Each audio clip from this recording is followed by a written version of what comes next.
फरमाते हैं कि मैं ना मजदूर लेने गया, बगदाद के चौक में मजदूर बैठे होते थे, तो मेरी उन मजदूरों में से ना एक नौजवान बच्चे पे नजर पड़ी।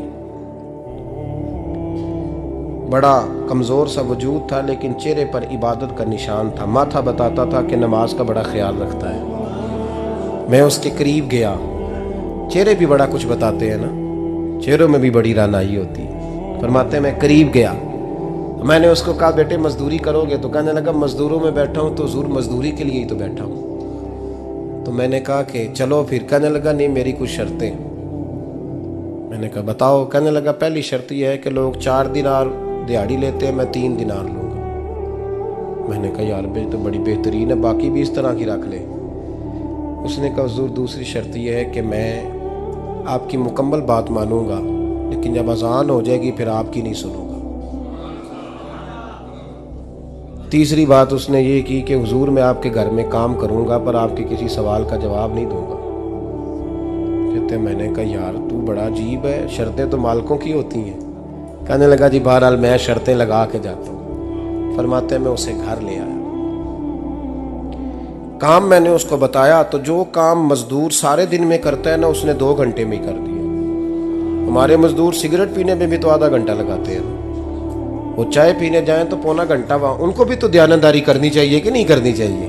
ने मुआहदा किया है ना जी, तो पूरा उतरना चाहिए ना। कहते 2 घंटे में। अब काम जब बंदा शुरू कराता है तो काम और निकल आता है। कहते काम मैंने उसको और बता दिया, वो करने लगा। उसने मिट्टी निकाल के रखी थी बाहर रास्ते में, तो अजान हो गई जोर की। उसने वहीं कुदाल छोड़ी कही और चलने लगा। तो मेरा बेटा कहने लगा इसको जरा बराबर कर दो। कहने लगे चुप कर जा, तेरे बाप से बात हुई थी, जब अजान होती है तो मैं किसी और की नहीं सुनता, सिर्फ अल्लाह रसूल की सुनता हूँ।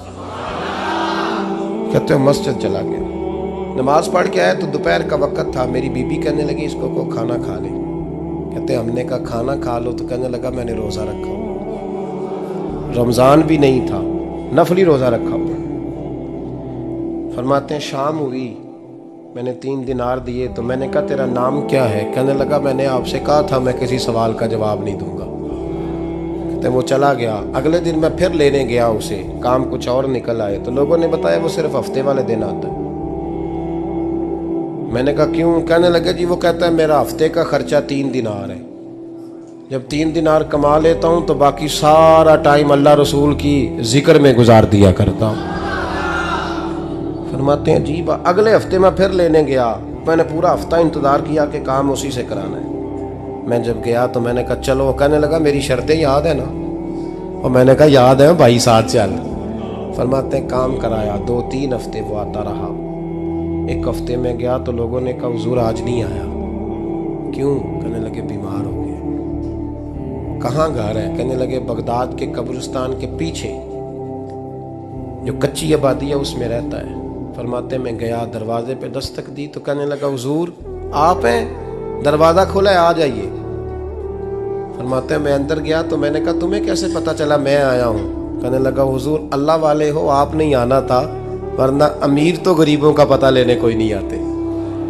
कहते मैं करीब गया तो कहने लगा मैं आपका इंतज़ार कर रहा था, तेज़ बुखार है, तप रहा। जेब से कुछ पैसे निकाले, कहने लगा ये पैसे रख लें। एक अंगूठी निकाली, कहने लगा हुजूर आज रात को मेरा इंतकाल हो जाएगा, इन पैसों का कफन खरीद के सुबह जनाजा पढ़ के मुझे दफन कर देना, और जब दफन करो तो ये अंगूठी लेके असर के बाद हारून रशीद के पास जाना। आप उसे कहना मैंने मिलना है, पर वो आपको टाइम नहीं देगा। आप उसको आवाज़ दीजिएगा कि तेरी एक अमानत है मेरे पास, फिर वो आपसे मिलेगा तो अंगूठी दे दें, फिर आप मेरी तरफ से फारिग हैं। हज़रत फरमाने लगे तेरा नाम? और कहने लगा हुजूर वक़्त थोड़ा है,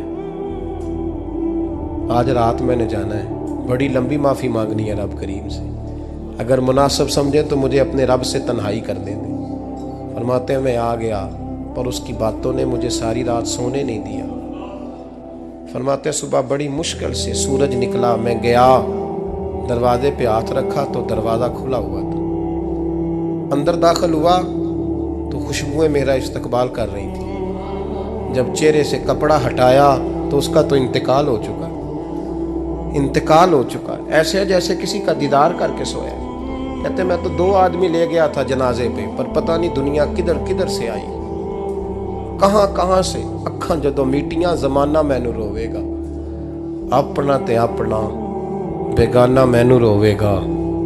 फरमाते हैं मैं तो 2 बंदे ले गया था, पर पता नहीं मखलूक कहां कहां से आई। जनाजा पड़ा, दफन किया। हारून रशीद के पास में असर के बाद गया, मैंने बुलाना चाहा पर बादशाह था, मेरी तरफ देखा ही नहीं। मैंने उसको कहा तेरी ये अमानत मेरे पास है। फरमाते हैं वो मुझे कोने पे ले गया, क्या बात है, कमरे में बुलाया, मैंने अंगूठी दी। हारून रशीद तो चीखे मारने लगा, कहने लगा अंगूठी वाला कहाँ है? मैंने कहा वो तो इंतकाल कर गया। कहने लगा मुझे कब्र पे ले चल। कहते मैं कब्र पे लाया तो वो लेट गया, तड़प के रोने लगा। मैंने कहा मेरा कलेजा फट जाएगा, ना उसने कुछ बताया ना तूने बताया, ये कौन था? तो हारून रशीद कहने लगा ये मेरा बेटा था। मैंने कहा तेरा बेटा और मजदूर? कहने लगा हुजूर ये हजरत दाऊद ताई के पास बैठा करता था, उनका मुरीद था, मुझे रोज कहता था अब्बा तूने बड़ी दुनिया इकट्ठी कर ली है, मरते वक्त तुझसे टांगे समेटी नहीं जाएंगी, इतना हिसाब नहीं तू दे सकेगा। मैं इसको समझा देता, इसकी अम्मा समझा देती। ये रोज हमें कहता छोड़ दो, आ जाओ अल्लाह रसूल की बारगाह में झुक जाएं। हम समझ। एक दिन ये चला गया, कहने लगा फिर तुम्हारा रास्ता और है और मेरा रास्ता और है। ये सोने की अंगूठी गलती से इसके पास रह गई, गलती से हीरे की अंगूठी चली गई। कहने लगा देखो मेरे बेटे ने आज वो भी वापस कर दी है। फिर तड़प के कहने लगा हारून रशीद था तो ये मेरा बेटा, पर मेरा मुर्शद निकला, मेरा पीर निकला। भाई जिंदगी तो बड़ी थोड़ी है ना।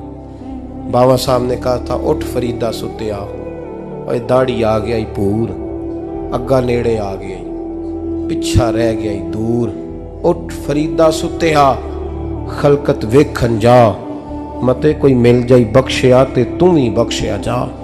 उठ फरीदा सुत्या झाड़ू दे मसीत, तू सुते रब जागदा, तेरी डाडे नाल परीत। मेरा रब हमें भी अपनी बारगाह में कबूल फरमा।